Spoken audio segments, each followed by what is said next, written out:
صبح اس لڑکی کے قریب گئے اور جانے کے بعد کہتے ہیں اے لڑکی تو بڑی خوبصورت ہے, تو بڑی حسین ہے, میں یہ چاہتا ہوں کہ تیرے ساتھ نکاح کر لوں. لڑکی بڑی ہوشیار تھی, بناؤ سنگار دیکھ کر کے اور جسم کا خط و خال دیکھ کر کے اس نے کہا آپ میرے ابا سے بات کریں, آپ ابا کے بغیر میں کوئی جواب نہیں دے سکتی. لڑکی کے کہنے پر اس کے باپ کے پاس وہ پیر صاحب پہنچے اور پہنچنے کے بعد اس کے باپ نے کہا دیکھیں آپ اجنبی ہیں اور اجنبی کو میں اپنی بیٹی کیسے دے دوں, ایک کام کریں کچھ دن تک کہ آپ قیام کریں, میں پہلے آپ کو دیکھوں گا, آپ کے چال چلن دیکھوں گا, اس کے بعد پھر فیصلہ کروں گا کہ میری بیٹی تمہیں دینا ہے کہ نہیں دینا ہے.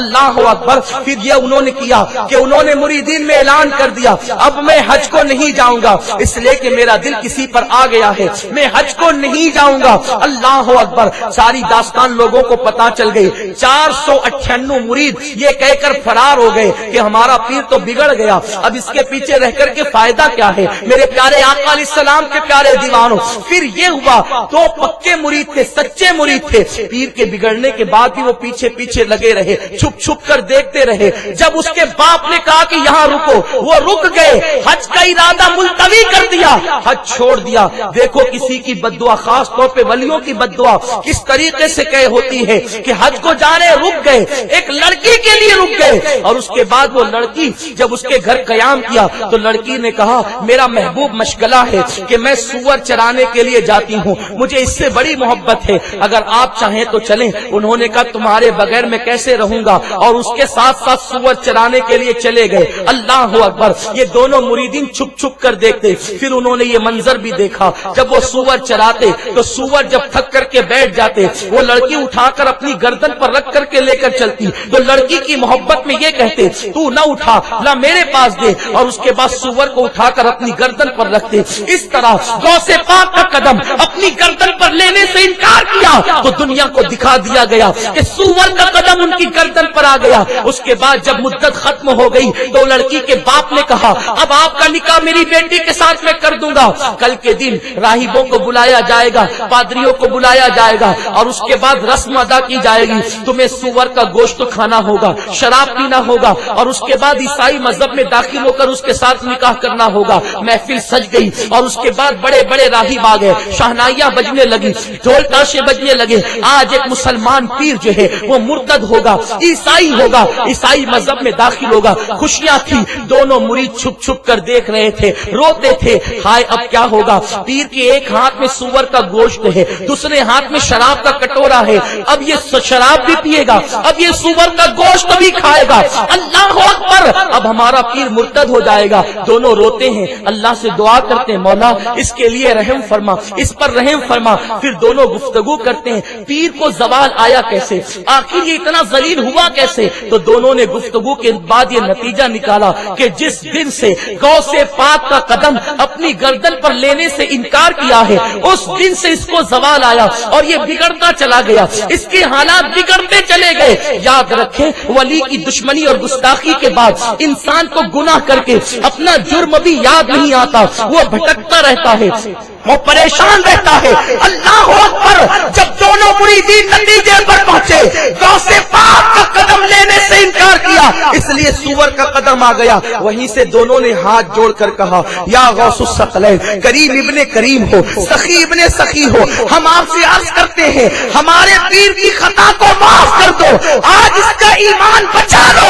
ہم وعدہ کرتے ہیں ہم اپنے پیر کو آپ کی بارگاہ میں لائیں گے, وہاں جو چاہے سزا دے دینا لیکن یہاں ایمان بچا لو. اللہ اکبر. میرے غوث کی شان یہ ہے, شیخ عبد القادر جیلانی فرماتے ہیں مجھ سے محبت کرنے والے اگر مشرق سے پکارے اور میں مغرب میں رہوں تو میں ان کی مدد کے لیے پہنچ جایا کرتا ہوں. یہ شان ہے غوث. آپ کہیں گے یہ کہاں سے آپ لائے کہ مشرق سے مغرب میں پلک کے جھپکتے پہنچ جاتے. ہم کہتے ہیں قرآن سے لائے. آپ بمبئی میں رہتے ہیں, گھاٹ کوپر میں رہتے ہیں, کس گلی میں آپ کا مکان ہے یہ غوث پاک کو کیا پتا. آپ نے ایڈریس تو بھیجنا نہیں ہے کہ غوث پاک اس محلے میں اس نمبر گھر میں آپ آ کر ہماری مدد کریں, لیکن یہ غوث ہم نے قرآن سے سنا ہے, قرآن سے سیکھا ہے. قرآن پر جب نظر ہوتی ہے تو سارے اسرار کھلتے چلے جاتے ہیں, اور ولیوں کے غلاموں پر یہ اسرار کھلتے ہیں. کیا آپ نے نہیں سنا حضرت سلیمان علیہ السلام نے تخت بلقیس منگایا تو کتنا لمبا فاصلہ تھا, پوچھا کہ کون لائے گا؟ آپ نے بار بار علماء سے سنا ہوگا کون لائے گا؟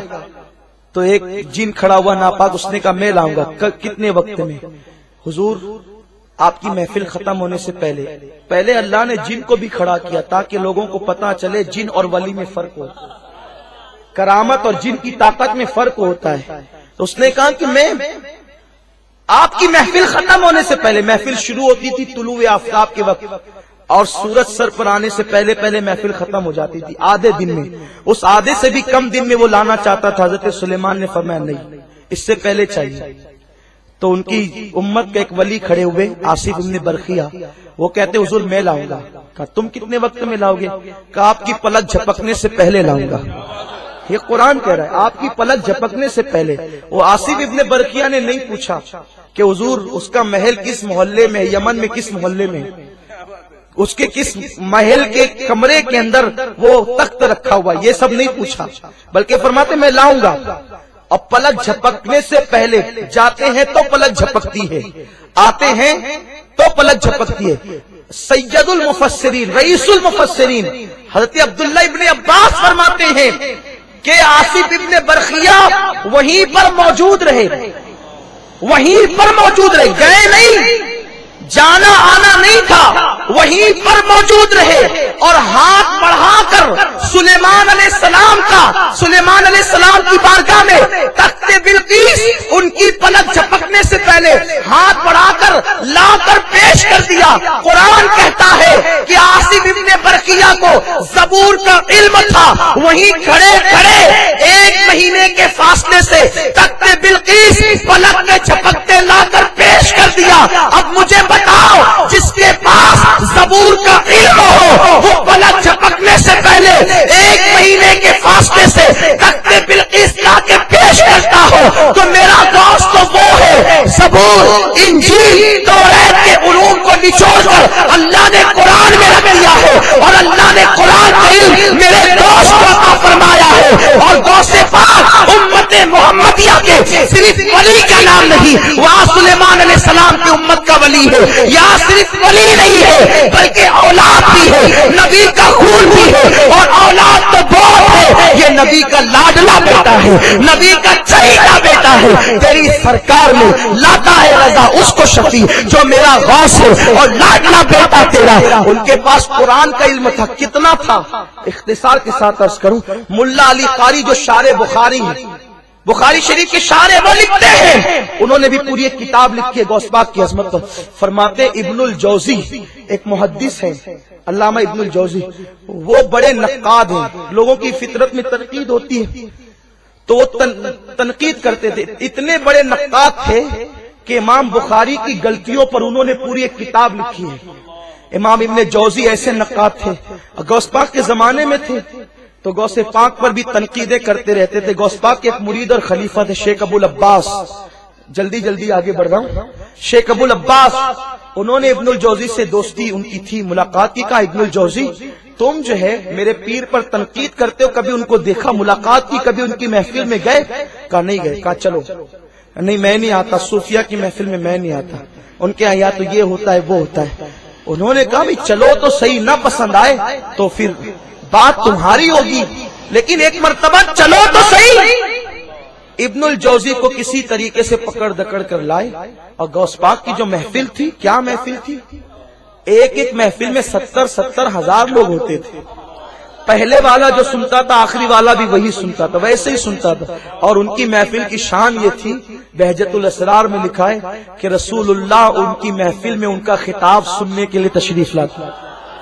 اب سننے سے مراد یہ نہیں کہ علم و سیکھنے کے لیے آتے تھے، معاذ اللہ یہ نہیں، بلکہ اپنے چہیتے لاڈلے بیٹے کی حوصلہ افزائی کے لیے آتے تھے۔ بلکہ یہاں انبیاء کی ارواح آتی تھی، اولیاء آتے تھے، اجنہ آتے تھے۔ ایک مرتبہ تو شیخ علی بن ہیتی رحمت اللہ علیہ بیان سنتے سنتے سو گئے، غوث پاک ہاتھ باندھ کے کھڑے ہو گئے، پوری محفل پہ سناٹا، پیر مرید کے آگے ہاتھ باندھ کے کھڑا ہو گیا، پوری محفل پہ سناٹا۔ شیخ علی بن ہیتی کی آنکھ کھلی، سرکار غوث پاک منبر پہ آئے، بیان شروع کیا۔ بیان ختم ہوا تو ایسی کوئی بات ہوتی ہے تو لوگ پوچھتے ہیں، تو پوچھا حضور آج آپ نے عجیب کام کیا، اپنے مرید کے سامنے ہاتھ باندھ کے کھڑے ہو گئے۔ فرمایا اس سے پوچھو کیوں کھڑا ہوا؟ تو شیخ علی ابن ہتی سے لوگوں نے پوچھا کہ کیوں کھڑے ہوئے؟ کہا کہ میری آنکھ لگی، میں سو رہا تھا، میں نے سوتے میں دیکھا کہ مولا علی اور حضور تشریف لائیں، غوث پاک کے خطاب کی محفل میں حضور اور مولا علی آئے ہیں، اور آقا علی سے کہتے علی دیکھو اپنا بیٹا کیسا خطاب کرتا ہے، کیسا بیان کرتا ہے۔ تو شیخ علی ابن ہیتی نے جب یہ بیان کیا کہ میں سوتے سوتے حضور کا اور مولا علی کا دیدار کر رہا تھا اور وہ غوث پاک کو بیان کرتا دیکھ کر خوش ہو رہے تھے، میرے غوث نے جوش میں کہا یہ سوتے سوتے جو دیکھ رہا تھا میں جاگتے جاگتے دیکھ رہا ہوں۔ یہ میرے غوث کی محفلوں کی شان ہے۔ تو ابن الجوزی جو ہے آ کر کے ایک کنارے محفل میں بیٹھ گئے، شیخ ابو العباس بھی تھے، سرکار غوث پاک کی محفل شروع ہوئی، کنارے دونوں بیٹھے ہیں۔ غوث پاک نے قاری سے کہا آیت پڑھو، قاری نے ایک آیت پڑھی، اس کے بعد میں بتا رہا ہوں کہ غوث پاک کو قرآن کا علم کتنا تھا، آصف ابن برقیہ کا علم، زبور کا علم تھا، لیکن کتنا تھا یہ بیان نہیں کیا گیا، لیکن میرے غوث کے پاس علم قرآن تھا اور کتنا تھا میں وہ بیان کر رہا ہوں۔ اللہ اکبر۔ ابن الجوزی بیٹھے ہیں، آپ فرماتے قرآن کی تلاوت کرو، قاری قرآن پڑھتا ہے، آپ تفسیر بیان کرنا شروع کرتے ہیں۔ پہلی تفسیر، جب پہلی تفسیر بیان ہوئی شیخ ابو العباس نے ابن الجوزی کی طرف دیکھا، میرا پیر یہ جو تفسیر بیان کر رہا ہے جانتے ہو تم؟ دیکھو کیسا علم والے تھے غوث پاک۔ ابن الجوزی نے سینہ تان کر خوشی سے کہا ہاں جانتا ہوں، حالانکہ بہت بڑے عالم ہیں، ہم ان کی عظمتوں پہ سر نیچا کرتے ہیں، میں ان کی توہین نہیں کر رہا ہوں، اللہ اکبر، ہم کسی بزرگ کی توہین کیا کر سکتے ہیں۔ انہوں نے کہا ہاں جانتا ہوں۔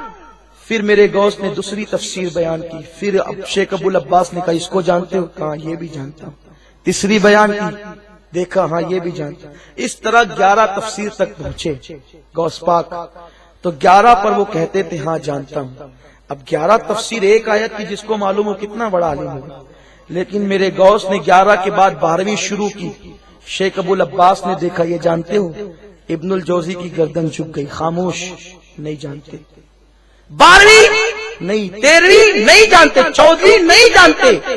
ملا علی قاری لکھتے ہیں کہ غوث پاک رحمت اللہ علیہ نے قرآن کی ایک آیت کی 40 تفسیریں بیان کی، 12 کے بعد سے لے کر 40 تک ابن الجوزی کو کچھ نہیں معلوم تھا، اش کر رہے تھے، میں تو ان کو کچھ اور سمجھتا تھا، حق ہو کرنے والا خانقاہی سمجھتا تھا، لیکن یہ تو علم کے میدان میں وہ ہے جہاں ان کے سامنے ہم طفل مکتب کی بھی حیثیت نہیں رکھتے۔ جب 40 آیتوں 40 تفسیریں ایک آیت کی بیان کی تو میرے غوث نے کہا یہ تو بہت کم ہے، جو بیان ہوا، جو بیان ہونے سے رہ گیا وہ بہت زیادہ ہے، اللہ اکبر۔ اور فرمایا اب علم ظاہر کو چھوڑو، اب قال کو چھوڑو اور حال کی طرف آؤ۔ جب میرے غوث نے کہا قال کو چھوڑو، حال کی طرف آؤ، تو شیخ ابو العباس نے کیا دیکھا، ابن الجوزی نے کیا دیکھا، لوگ کھڑے ہو گئے، چیخے مارنے لگے، کپڑے پھاڑنے لگے، کوئی انتقال کر گیا، اے ہنگامہ ہو گیا، چیخے لوگوں کی نکل گئی، وہ تاثیر تھی۔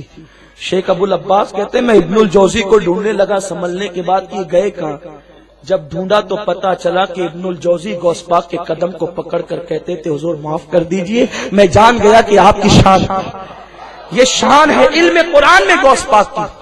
تو جس کو زبور کا علم ہو وہ پلک کے جھپکتے تختے بلقیس لا سکتا ہے، تو جس کے پاس قرآن کا اتنا علم ہو کہ ابن الجوزی جیسا قدموں پہ گر کر ان کی عظمت کا اعتراف کرتا ہے، کیا وہ پلک کے جھپکتے ہماری مدد نہیں کر سکتے؟ تو انہوں نے دونوں مریدین نے ہاتھ جوڑ کر کہا یا غوث الثقلین، ہمارا یہ پیر بگڑ گیا، اس نے آپ کا قدم لینے سے انکار کیا۔ یہی عرض کر رہا تھا، آپ کو یاد ہے نا، بھول تو نہیں گئے؟ سرکار آپ مدد کریں، توجہ فرمائے، نگاہ رحمت کریں، اگر اس کا ایمان آپ بچا لیتے تو آپ کی بارگاہ میں اس کو لائیں گے اور پھر آپ جو چاہے سزا دینا۔